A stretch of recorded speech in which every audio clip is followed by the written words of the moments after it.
کے جو 6-7 بڑے نام ہیں پورے پاکستان میں ان میں سے ایک ہے خواجہ سعد رفیق۔ یہ خواجہ صاحب سے متعلق ایک پوسٹ کی ہے، یہ میں آپ کو دکھا رہا ہوں، پیر محمد خان کاکڑ، یہ ویریفائڈ اکاؤنٹ ہے، لورا لائی بلوچستان سے ان کا تعلق ہے، اور یہ لورا لائی کے ایک صحافی ہیں، دنیا نیوز کے ساتھ وابستہ ہے۔ پیر محمد خان کاکڑ نے خواجہ سعد رفیق کی تصویر شیئر کر کے اور خواجہ صاحب کا ایک بیان لگایا ہے کہ سابق وفاقی وزیر خواجہ سعد رفیق کا پاکستان مسلم لیگ نون چھوڑنے کا اعلان، اور خواجہ صاحب یہ کہہ رہے ہیں کہ جی قوم سے معافی چاہتا ہوں کہ ایک غریب دشمن پارٹی کے ساتھ کھڑا تھا، یعنی نون لیگ کو وہ غریب دشمن پارٹی کہہ رہے ہیں۔ اس حکومت کا کبھی حصہ نہیں بنوں گا جو فراڈ سے آیا ہو۔ میں نے الیکشن ہارا اور میں نے کھلے دل سے الیکشن تسلیم کیا۔ انہوں نے الیکشن ہارا تھا لطیف کھوسہ سے، سردار لطیف کھوسہ سے، اور یہ ان کا بڑا پرانا حلقہ ہے کینٹ کا، لاہور، جہاں سے یہ کئی بار ایم این اے بنے۔ سردار لطیف کھوسہ نے پہلی بار ایم این اے کا الیکشن لڑا اور سردار لطیف کھوسہ ان کو ہرا کے ایم این اے بنے۔ ان کو بھی پیشکش کی گئی کہ آپ کو فارم 47 پر جتوا دیتے ہیں، لیکن خواجہ صاحب نے وہ پیشکش قبول نہیں کی، اور انہوں نے اپنی اصل ہار کو قبول کیا، نہ کہ اپنی جعلی جیت کو، جیسے جعلی جیت قبول کی تھی مریم نواز نے، شہباز شریف نے، نواز شریف نے، اور باقی ان کی پارٹی کے تقریباً 70-80 لوگوں نے۔ اسی کا خواجہ صاحب نے ذکر کیا ہے کہ جو فراڈ سے آیا ہو میں اس الیکشن کا حصہ نہیں بنوں گا کیونکہ میں نے ہار کو دل سے تسلیم کیا۔ آگے وہ کہہ رہے ہیں کہ شہباز شریف نے کابینہ کا حصہ بننے کا کہا، میں نے ان سے کہا کہ ہم نے 17 سیٹیں جیتی ہیں، میرا ضمیر اجازت نہیں دیتا کہ میں فراڈ کے ذریعے حکومت میں آؤں یا ہم فراڈ کے ذریعے سے حکومت بنائیں۔ پھر وہ کہتے ہیں کہ جی غریب مر رہے ہیں اور حکومت عیاشیاں کر رہی ہے، ترمیم میں ووٹ ڈالنے کے لیے پیسے ہیں لیکن غریب کے لیے پیسے نہیں ہیں۔ خواجہ سعد رفیق جیسے نون لیگ کے سٹالورٹ اور 5-6 جو بڑے فیسز ہیں پورے پاکستان میں نون لیگ کے، ان میں سے ایک ہے خواجہ سعد رفیق۔ وہ اس سے پہلے بھی مریم نواز پر بھی تنقید کرتے رہے۔ جس وقت عمران خان نے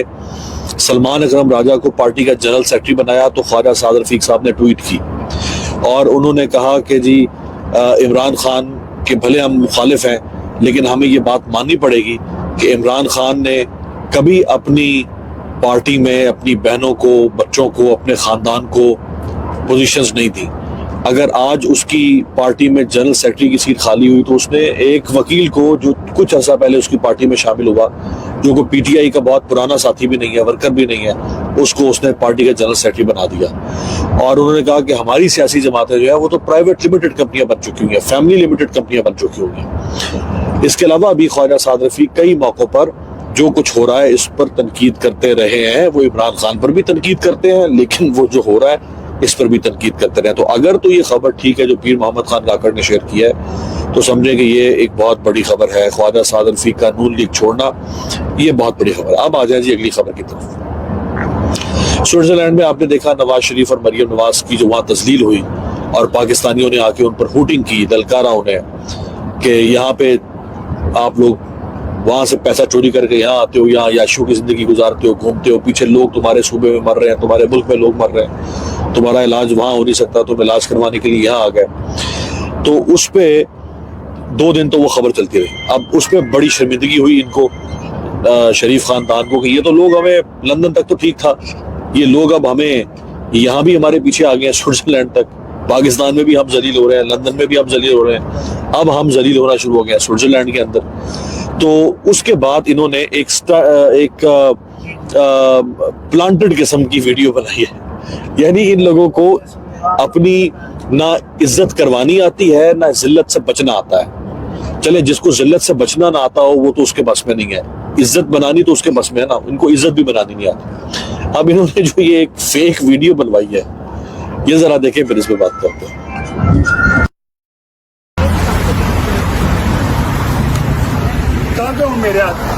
یہ ہے وہ خاندان جو اپنے ہر پہ اپنی جیب سے دنیا کے ہر کونے میں جاتا ہے، ہزاروں لوگوں کا علاج کرواتا ہے،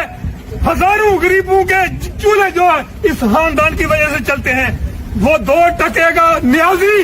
جس کی اوقات یہ ہے